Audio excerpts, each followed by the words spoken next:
Naman po ma'am, ano po yung masasabi niyo tungkol dun sa katanungan na yun nga po, yung may budget, yung mga budget hindi alam ng maraming Pilipino kung saan napupunta.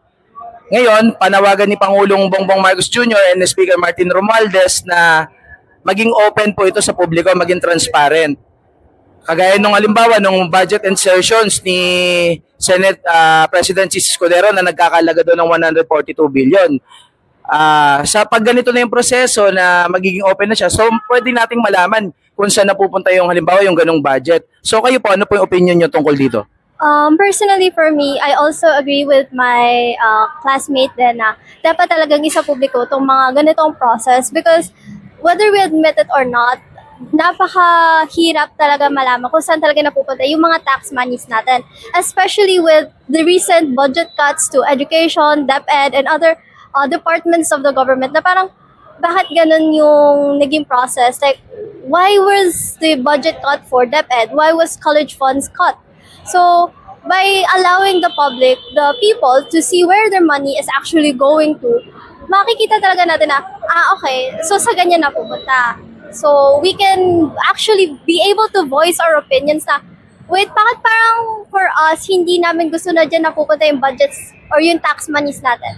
As also, yun nga yung colleague ko is the treasurer sa organization namin.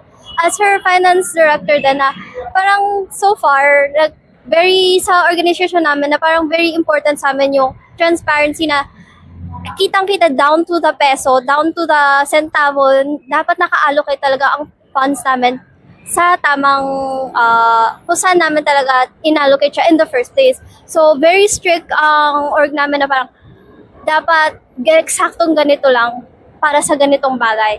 And we can't just willy-nilly the process of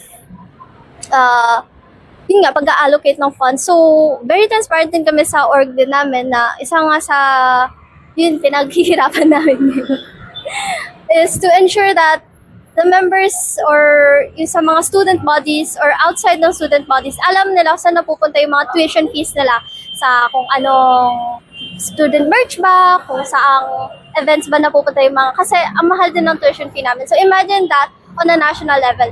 Ang laki-laki ng tax na binabayaran. We are one of the highest tax-paying countries. But as you can see, where is the service going? Okay po ma'am, thank you po.